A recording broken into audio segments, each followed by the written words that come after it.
खूब लड़ी मर्दानी ओ तो झांसी वाली रानी थी। रानी लक्ष्मीबाई का नाम सुनते ही अंग्रेज कांप उठते थे।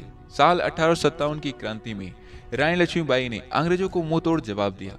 युद्ध के दौरान सैकड़ों ब्रिटिश सेना झांसी की रानी लक्ष्मीबाई को जिंदा नहीं पकड़ पाई थी। रानी लक्ष्मीबाई ने अपने अंतिम शब्दों में कहा था कि मेरा शरीर तक अंग्रेजों को नहीं मिलना चाहिए। रानी लक्ष्मीबाई का जन्म वाराणसी में 19 नवंबर 1828 को हुआ था। उनका बचपन का नाम माणिक कड़िका था, मगर प्यार से लोग उन्हें मनु कहकर पुकारते थे। मनु ने बचपन में शास्त्रों की शिक्षा के साथ साथ शस्त्र की भी शिक्षा ली थी। साल 1842 में मात्र 14 वर्ष की आयु में इनका विवाह झांसी की राजा गंगाधर राव नेवलकर के साथ कर दिया गया। अब ये झांसी की रानी बन गई और इनका नया नाम लक्ष्मीबाई रखा गया। साल 1851 में 23 वर्ष की अवस्था में इन्होंने एक पुत्र को जन्म दिया। हालांकि कुछ दिनों के बाद ही इनके बच्चे की मौत हो गई और 1853 में राजा गंगाधर राव का स्वास्थ्य बहुत अधिक बिगड़ जाने पर उनके सलाहकारों ने उन्हें दत्तक पुत्र लेने की सलाह दी। पुत्र गोद लेने के बाद 21 नवंबर 1853 में उनकी मृत्यु हो गई। दत्तक पुत्र का नाम राव गंगाधर रखा गया, मगर ब्रिटिश हुकूमत राव को गोद लिए जाने को अवैध घोषित कर दिया और रानी को झांसी का महल छोड़ना पड़ा।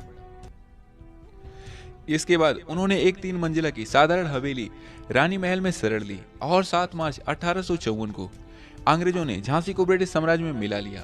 यही बात झांसी की रानी को सहन नहीं हुई और उन्होंने अंग्रेजों के खिलाफ मोर्चा निकाला और कहा कि मैं झांसी को अंग्रेजों के हवाले नहीं करूंगी। रानी लक्ष्मीबाई ने झांसी की सुरक्षा के लिए एक स्वयंसेवक सेना बनाई। इसमें महिलाओं को भी भर्ती किया गया और उन्हें बाकायदा युद्ध की ट्रेनिंग भी दी गई। 1858 के जनवरी माह में अंग्रेजों ने झांसी की ओर बढ़ना शुरू कर दिया और मार्च महीना आते आते शहर को घेर लिया और फिर अंग्रेजों ने युद्ध स्टार्ट कर दिया। इस समय रानी लक्ष्मीबाई ने तात्या टोपे से मदद मांगी और तात्या टोपे 20,000 की सेना के साथ अंग्रेजों से टक्कर लेने आ डटे, मगर अफसोस कि वो पराजित हो गए। तारीख थी 18 जून 1858। रानी को अंग्रेजों ने चारों तरफ से घेर लिया था, मगर रानी लक्ष्मीबाई ने भी अंग्रेजों को मुंह तोड़ जवाब दिया। ब्रिटिश सैनिक युद्ध करते करते थकते कि इससे पहले एक रिजर्व सैन्य टुकड़ी आ गई थी। इस सैन्य टुकड़ी के अचानक से युद्ध में कूदने से ब्रिटिश खेमे में फिर से जान आ गई, मगर रानी लक्ष्मीबाई अंग्रेजों की इस चाल को तुरंत समझ गई थी। युद्ध लड़ते लड़ते रानी लक्ष्मीबाई के सैनिकों की संख्या धीरे धीरे कम होती जा रही थी। अब रानी को लगा कि यहाँ से पीछे हटने में ही भलाई है और अंग्रेजों को चकमा देकर युद्ध के मैदान से वो इतनी तेजी से निकली कि अंग्रेजों को कुछ समझ ही नहीं आया। रानी और उनके सैनिक युद्ध के मैदान से करीब 1 मील की दूरी पर चले गए थे, मगर तब तक वहां भी अंग्रेज सैनिक पीछा करते करते आ पहुंचे। कैप्टन रॉडरिक ब्रेक्सी वो पहले इंसान थे जिन्होंने रानी लक्ष्मीबाई को युद्ध के मैदान में लड़ते हुए सबसे पहले देखा था।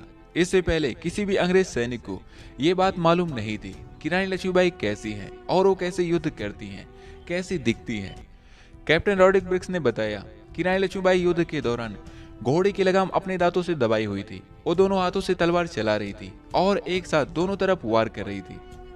इसके बाद लड़ाई एक नए सिरे से शुरू होती है। जगह थी कोटा का सराय।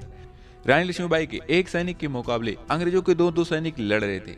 लड़ते लड़ते एक अंग्रेज सैनिक ने रानी लक्ष्मीबाई की छाती में संगीन भोंक दी, लेकिन रानी तुरंत मुड़कर अपने ऊपर हमला करने वाले अंग्रेज सैनिक पर पूरी ताकत के साथ तलवार से वार किया। रानी को लगी चोट इतनी ज्यादा गहरी तो नहीं थी, मगर उस घाव से खून काफी तेजी से निकल रहा था। अचानक घोड़े पर दौड़ते दौड़ते एक छोटा सा पानी का झरना आ गया और लक्ष्मीबाई को लगा कि उनका घोड़ा एक छलांग लगाएगा और हम उस झरने को पार कर जाएंगे और मुझे कोई नहीं पकड़ पाएगा। मगर अफसोस कि घोड़ा छलांग लगाने के बजाय रुक गया और आगे 1 इंच बढ़ने से इनकार कर दिया। तभी उन्हें अचानक कमर की बाईं तरफ एक गोली लग गई और रानी के बाएं हाथ की तलवार जमीन पर गिर पड़ी। उन्होंने उस हाथ से कमर से निकलने वाले खून को दबाकर रोकने की कोशिश की, मगर तब तक एक अंग्रेज सैनिक रानी के घोड़े के बगल में आ पहुंचा। उसने रानी पर वार करने के लिए अपनी तलवार उठाई। रानी ने भी उसके वार को रोकने के लिए दाहिने हाथ में पकड़ी तलवार ऊपर की, मगर उस अंग्रेज सैनिक की तलवार उनके सिर पर इतनी तेजी से लगी कि उनका माथा फट गया और उस चोट से निकलने वाले खून से लगभग अंधी हो गई थी। मगर तब भी रानी ने पूरी ताकत के साथ उस अंग्रेज सैनिक पर जवाबी वार किया, मगर वो सिर्फ उसके कंधे को ही घायल कर पाई। रानी घोड़े से गिर गई, मगर तभी अचानक उनके एक सैनिक ने अपने घोड़े से कूदकर उन्हें अपने हाथों में उठा लिया और उन्हें पास के एक मंदिर में ले गया। इस समय तक भी रानी लक्ष्मीबाई की सांसें चल रही थी। रानी लक्ष्मीबाई की हालत बिगड़ रही थी। मंदिर के बाहर लगातार फायरिंग हो रही थी और काफी देर बाद रानी के अंतिम सैनिक को गोली लगी। उस समय अंग्रेजों ने सोचा कि अब रानी जिंदा नहीं होगी, अब हमारा काम पूरा हो गया है। तभी एक अंग्रेज अधिकारी जोर जोर से चिल्लाकर बोला कि रानी अभी जिंदा है। अंग्रेजों की सेना से लड़ते लड़ते रानी लक्ष्मीबाई काफी घायल हो गई थी। रानी की एक आंख अंग्रेज सैनिक की कटार से लगी चोट के कारण बंद हो गई थी। उन्होंने बहुत मुश्किल से अपनी दूसरी आंख खोली, मगर उन्हें सब कुछ धुंधला दिखाई दे रहा था और मुख से रुक रुक कर कुछ शब्द निकल रहे थे। मैं दामोदर को तुम्हारी देखरेख में छोड़ती हूँ, उसे छावनी ले जाओ, जल्दी यहाँ से ले जाओ। अब तक रानी की सांसें तेजी से चलने लगी थी। उनकी चोट का खून उनके फेफड़े में घुस रहा था, वो धीरे धीरे डूबने लगी थी। उन्होंने अपने अंतिम शब्दों में कहा था कि अंग्रेजों को मेरा शरीर तक नहीं मिलना चाहिए। इसके बाद रानी लक्ष्मीबाई की सांसें रुक जाती हैं और फिर वहां मौजूद रानी के सैनिक ने आनन फानन में कुछ लकड़ियां जमा की और उस पर रानी के पार्थिव शरीर को रखकर आग लगा दी। अंग्रेज बाहर से धनाधन गोलियां बरसा रहे थे। गोलियों की आवाज बढ़ती जा रही थी। मंदिर की दीवार के बाहर अब तक सैकड़ों सैनिक पहुंच गए थे।